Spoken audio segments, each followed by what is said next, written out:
И по првиот блок утрински вести во 8 часот ја отвораме и темата која што ја најавивме на самиот почеток од Македонија наутро. На глувите лица им недостигаат толкувачи на знаковен јазик. 32-годишниот охриѓанец Александар Стевовски е глуво лице кое докажува дека за успехот не постојат пречки.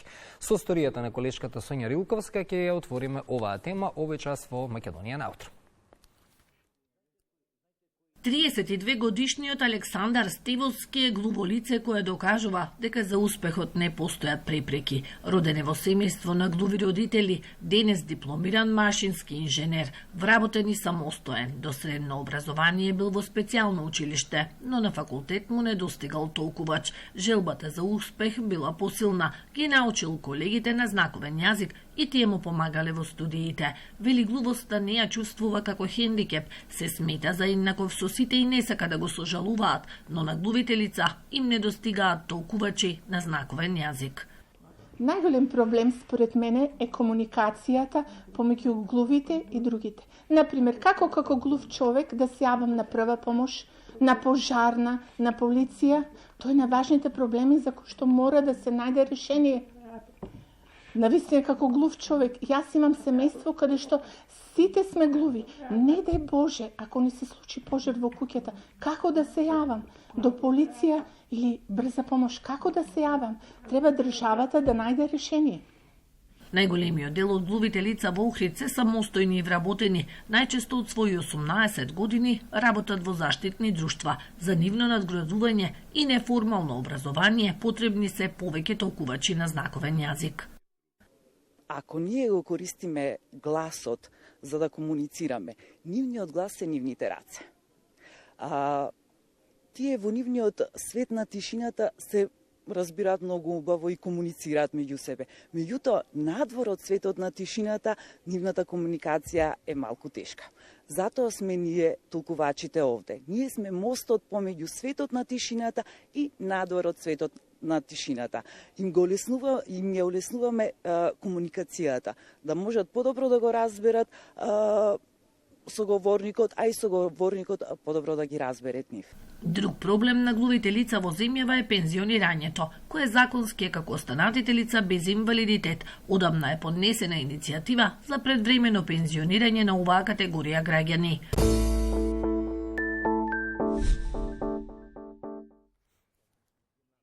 Неколку пати соговорниците во прилогот на колешката Рилковска го споменаа светот на тишината, кога ќе се спомена оваа фраза, синониме нашата соговорничка. Знаковниот јазик е мајчин јазик на лицата со оштетен слух, единствениот начин како да го разберат светот и да ги добијат информациите кои им се необходни. На каков е пристапот до истите? Пред какви предизвици се исправени лицата со оштетен слух во Македонија, дали имаме доволно толкувачи на знаковен јазик, но и за убавината и важноста на македонскиот знаковен јазик како необходен во процесот на инклузија на лицата со попречености. Утрово разговараме со колешката Марија Башевска, толкувач на знаковен јазик. Добро утро. Добро утро. Добро утро. Ве препознаваат, Марија, нашите гледачи низ годиниве, знаат точно што работите. Вие сте единствениот начин како нашите граѓани со оштетен слух да дојдат до информациите кои што им се необходни. Но пред да започнеме со темата и бројни прашања поврзани со светот на тишината и луѓето кои што живеат пред овој предизвик со години, би сакала да започнеме со вашата лична приказна. Што вас ве внесе во светот на знаковниот јазик? Така е, почетоците ќе ги побарам таму некаде под Марковите кули во Прилеп, каде што се родив како продукт на родители, на љубов меѓу двајца млади со оштетен слух и говор, мојата мајка и татко, во семејство полно со љубов, меѓутоа и заради глувоста која како неканета гостинка доаѓа и не си оди, сватив дека одамна, значи многу малечка, сватив дека патеките по кои што ќе чекориме сите ние во семејството, не само јас и сестра ми, туку и пошироко семејството, ќе бидат различни од она што светот го трасирал како една, линија на движење во животот на секој друг човек кој ги нема тие проблеми со слушањето и зборувањето. Така што убаво кажавте во најавата, мајчин јазик е јазикот на секое дете кое започнува да комуницира со со утробата од која излегла, значи со мајката, нам, на сите толкувачеве, вклучително и на колешките кои зборуваа во прилогот, ни е мајчин јазик знаковниот јазик. Го научивте како неопходно за комуникација со вашите родители. Предпоставам како деца имавте голем број на предизвици. Така е, така е. Знаете како, Ване, растите во средина во која има судир на два света. Едниот доаѓа од контактот со родителите, кои што заради глувоста со вас разговарат и ве учат да почнете да ги мрдате рацете, да зборувате практично со сите делови на телото и влегувате во еден друг свет, дзиркате во еден свет во кој што тишината и не е баш таква каква што ние ја мислиме, таа е тишина која е гласна, таа е тишина која има многу потенцијал и тоа е практично и психолошки и емотивно сосема различно од она практично како во расчекор. Со едната нога живеете глувоста на родителите, а со другата сте во светот кој што ве обкружува со мелодии, со звуци, со песни, со джагор кој доаѓа од училишната средина, така што тој спој во едно човечко срце практично дава една предност. Понатаму го сватив дека тоа е практично една предност која мене лично ме исфрли во општеството да го работам токму ова. Комуникацијата на вашите родители со вас беше олесната благодарение на тоа што вие го научивте знаковниот јазик, но каква беше комуникацијата со останатиот свет? Каква беше нивната вклученост во институциите? Колку лесно тие се движеа и функционираа во светот и пред какви предизвици беа исправени? Мислите на моите родители? На вашите родители, така. Да. За среќа, јас имав родители кои што се спротивставуваа на глувоста и пркосеа на сите препреки кои таа ги носеше во секојдневниот живот, особено во една помала локална средина, Прилеп. Меѓутоа морам да речам дека проблемите се безбројни. Биле се и ни останува врската полека да ги видиме и да ги тргнеме под нивните нозе. Знаете, еве да речеме, првото нешто на кое се сеќавам е дека мене лично ми беше срам како дете и то било многу непријатно чувство, значи не зборувам за фрустрација, туку за природно чувство кое што се всадува во едно дете кое има глуви родители, како да им соопшти на своите врсничиња, другарчиња, како да им каже во училиштето, на учителката, на наставниците, дека моите родители не слушаат, нема толкувач и не ќе можат да доаѓаат на родителските средби.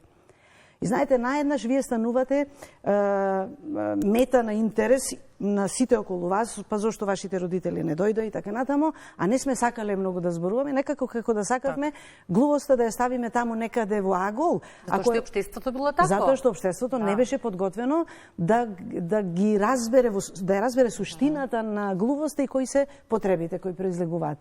Пак ќе речам дека фала му на Бога, моето семејство непосредно зборувам на мојот татко, браќата, стрини, чичковци, даде голем влог во нашиот развој, мојот и на сестра ми.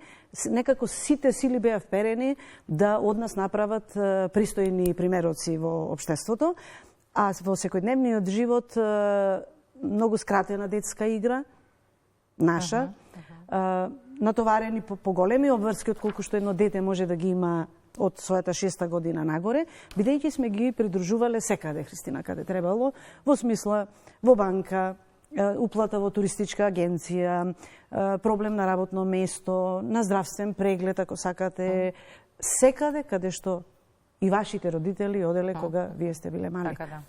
Лицата со оштетен слух имаат право на толкувач. Ова право го уредува и обезбедува Законот за примена на знаковен јазик, поточно член 7 од овој закон. Вели ги обврзува сите установи и институции да обезбедат непречена комуникација со глувите лица.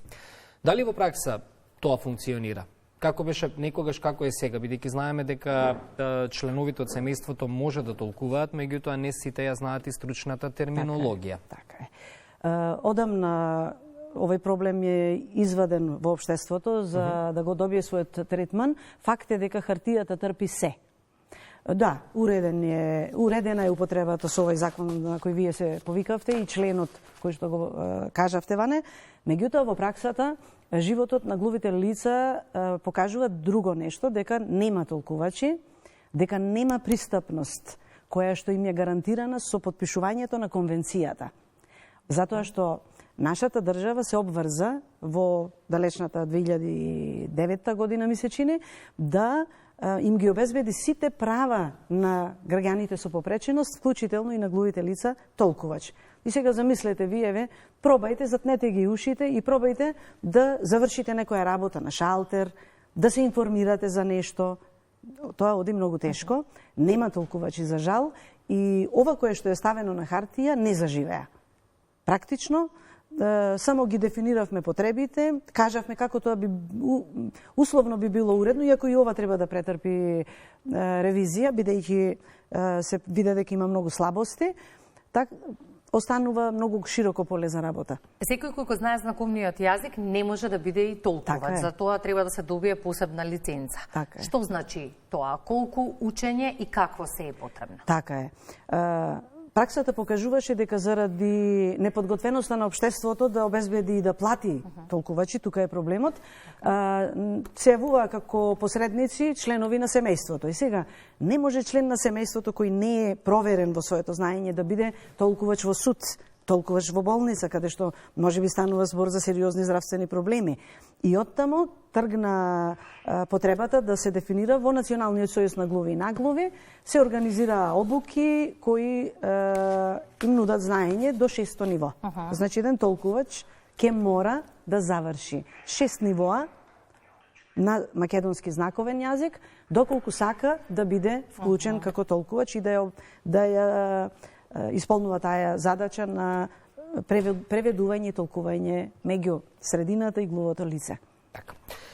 Ке се надоврзи колешката Симона Илиевска на нашиот разговор. Зборуваме за секојдневните предизвици на знаковните толкувачи. Колешката Илиевска разговара со Викторија Волак, знаковен толкувач. Симона, добро утро. Добро утро, Ване. Токму така, во ова линковско вклучување ќе се надоврземе на темата која што веќе ја имате во студио, односно ќе разговараме за секојдневните предизвици на знаковните толкувачи. Меѓутоа, и ќе ја дознаеме личната приказна на мојата соговорничка Викторија Волак, како таа научила знаковен јазик и од кои причини, меѓутоа и за се она што понатака ја следи во нејзината работа токму како толкувач. Викторија, ви благодарам што утрово издвоивте време и сте дел од Македонија наутро на вака важна тема. Благодарам на можноста да кажеме нешто ние кои сме, например, според судбината родени во семејства каде што родителите се лица со оштетенство, односно глуви лица. Така да мојата приказна, како и на многу други како мене, токму е понекаде и слична, да речеме. Значи, ние растеме во една таква средина, растевме и знаковниот јазик беше дел од нашиот идентитет, бидејќи дури во светот постои некое мислење дека и децата на лицата со оштетенство се исто, да речеме, мајчин јазик да им биде знаковниот јазик. Во секој случај, без разлика на тоа или кој колку како го владее знаковниот јазик, ни децата на лицата со оштетенство претежно поминуваме на различен начин из нашето детство и нашиот раст и развој, че пред време малку да речеме созреваме, бидејќи секогаш се наоѓаме во улога на лични толкувачи на нашите домашни, бидејќи ситуацијата така налага. Идејата постоење на толкувачи за вакви потреби е исто една од причините, да речеме, што промовираме права на толкувачи, да се ослободат денешниве генерации, чии деца, чии родители се глуви, значи денешниве деца на глуви лица, да се ослободат од тој терет, значи повозрастните со професионален толкувач да може да си ги решат своите домашни проблеми, дали да треба некои сметки да се регулираат, дали некои правни процеси и така натаму. Но како и да е, личниот мој раст и развој е поврзан со глувите лица, со знаковниот јазик. Знаковниот јазик го чувствувам како мој мајчин јазик и посветена сум на нивниот подобар начин на живење во нашето општество. Верувам како дете било и предизвик за да се научи на некој начин знаковниот јазик, иако тоа не било, предпоставувам, ништо официјално, туку од вашата секојдневна комуникација со родителите и во кругот на семејството, па како потоа професионално го изучивте со оглед на тоа што, нели, како што напомена и во студио, не секој кој го знае знаковниот јазик може да биде и толкувач. Во суштина, учењето на знаковен јазик беше спонтан процес. природен процес во такво семејство. Особено тие што се првородени, особено првите, постарите деца, први го одат тој пат, нели, го разгазуваат, нели, снегот, што би рекле. Така да јас сум првородено дете во нашето семејство, но не го исклучува и брат ми, дека и брат ми исто така одлично владее знаковен јазик. Но предпоставам дека веќе и карактер е во прашање, веќе мисија која ќе се поставиш како личност и јас се посетив баш на оваа проблематика. Значи, прво како дипломиран дефектолог или денес едукатор на лица со повреченост, се посетив на оваа област кога прв пат негде моите студентски денови забележав со какви се бариери се соочуваат глувите лица, така да како активист на Сојузот на глуви решив да се посветам на оваа, да речеме, проблематика, бидејќи имав ретка можност да го изучувам процесот на професионално толкување преку искуства лични. Искуства, бидејќи во тоа време во државата имаше само на прсти се броја толкувачи, 3-4 да не речам, да се моите постари колеги и колешки. И фактички јас непосредно учев од нив. Непосредно учев од самите процеси, дали тоа биле судски процеси, дали биле тоа конференции, дали биле, значи, сосема различни ситуации кои сватив дека не е тој исти јазик што ја го користам дома во домашни услови. Така да сите ние, нели, мора да разбереме професионален толкувач, значи многу повеќе труд да се вложи во себе. Секогаш има нова ситуација, секогаш се соочуваме со нов предизвик и секогаш мора да се надмине тој предизвик, а другото лице да не го почувствува тоа. Значи да тече се така, да речеме, гладко или фино, значи да има проток на информации, комуникацијата да тече. Така да, откако тоа го надминав, нели, како процес личен, потоа се организира и се основа обуците за оспособување на професионални толкувачи. И мислам дека новите генерации веќе ги добија на маса, што викам, ја ги оставивме нашите лични искуства, како и меѓународните искуства, како и меѓународните, нели, вакви типови на обуки. И автоматски самото лице кое знае добро знаковен јазик може многу побрзо да го помине оној процес кој мене ми требаше можеби и години. Викторија, спомнавте кога вие сте започнувале со професионално изучување на знаковниот јазик, нагласивте дека биле тоа многу малку ваши сега постари колеги. Каква е состојбата во моментов? Дали ве има во доволен број?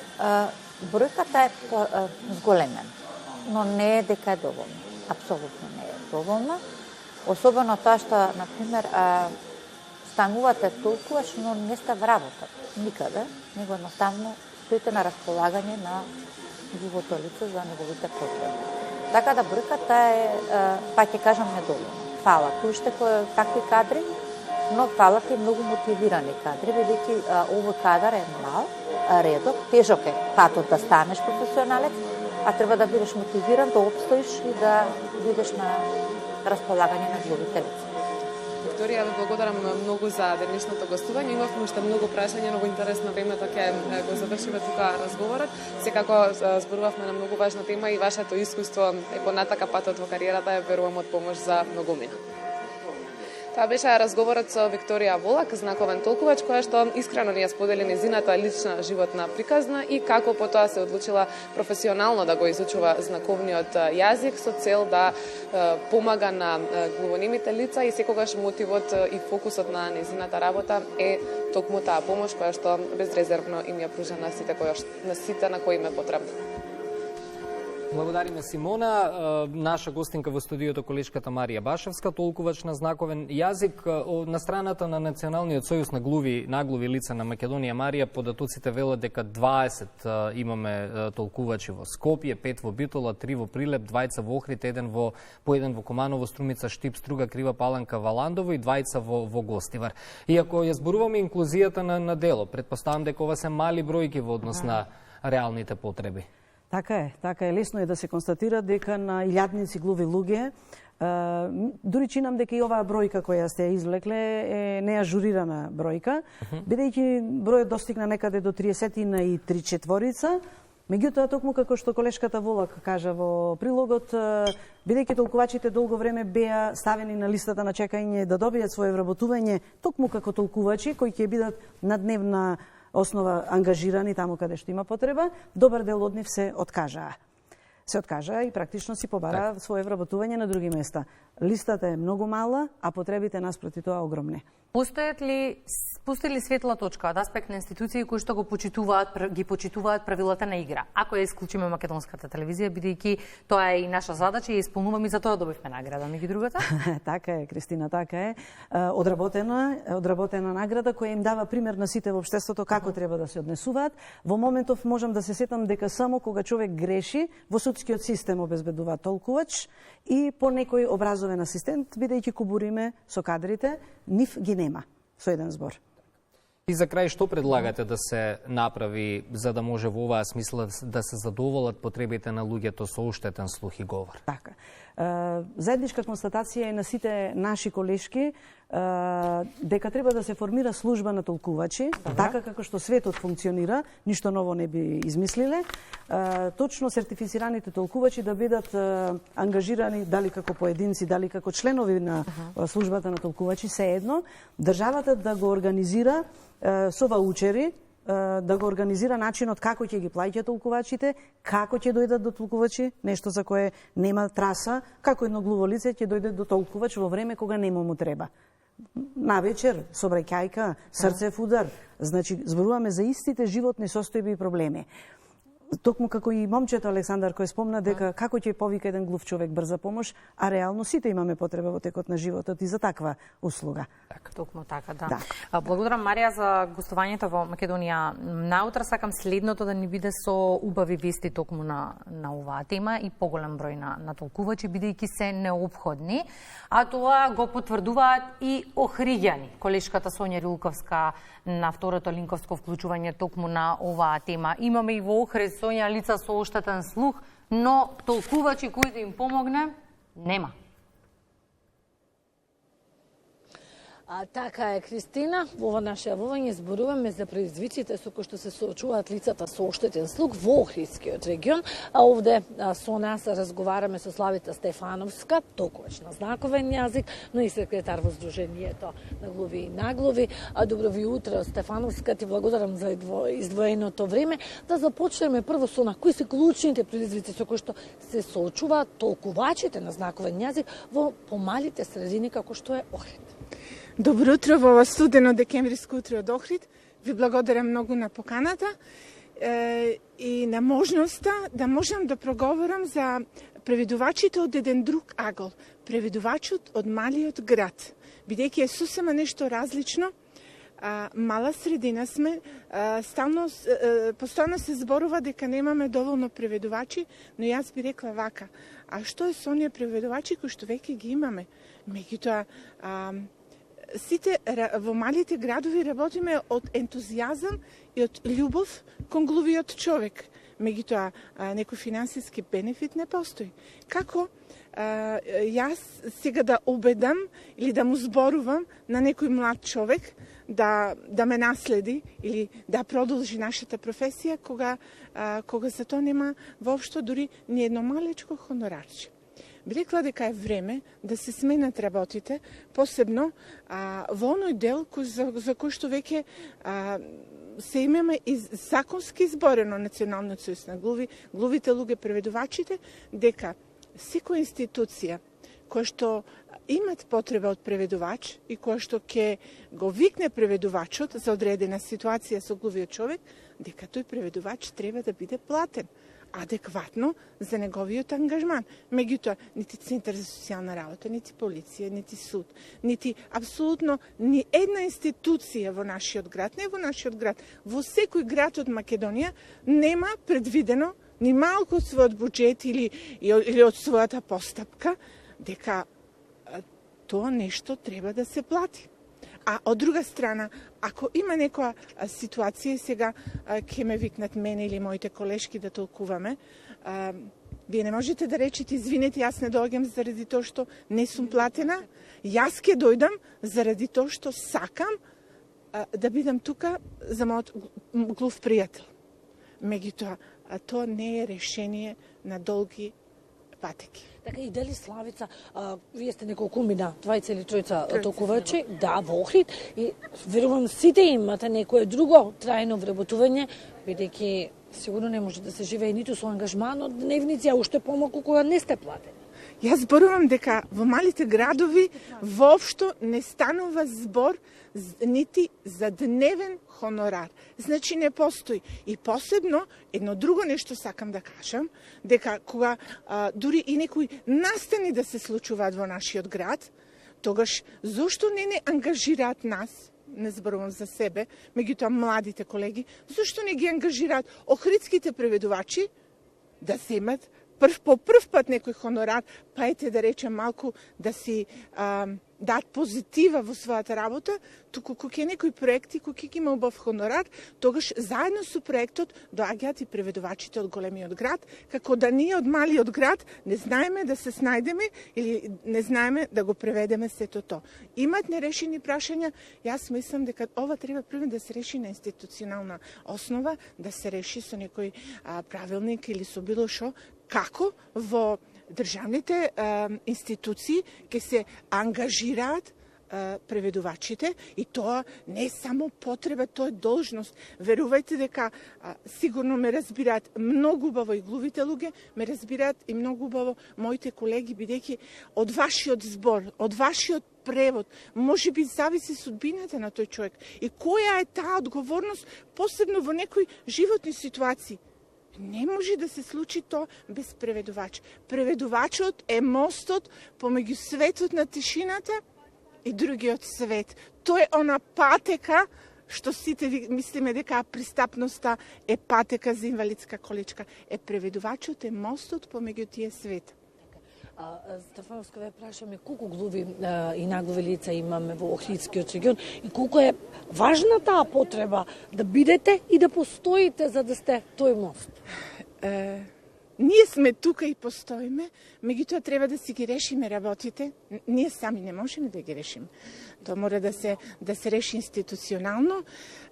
Во Охрид сме тројца лиценцирани преведувачи, меѓутоа тука е Струга, тука е Ресен и околината, каде што не постои ниту еден преведувач и како младите луѓе би сакале кога не постои никаков финансиски надоместок за тоа. Не, има многу што го зборуваат, меѓутоа не сака да се ангажираат во овие преведувачки води. Ова е само ентузијастички, а не може некое такво важно прашање, па нашето општество се развива. Развојот на едно општество и колкав степен е развиено е токму каков е односот кон лицата со попреченост. Конкретно, односот кон глувите лица е токму комуникацијата. Комуникацијата е единствениот проблем кој што го имаат тие. Ви благодарам многу, Стефановска, што ни бевте гостинка во Македонија наутро во утринската програма. Колеги, благодариме Сонја за информациите, секако ни беа добредојдени.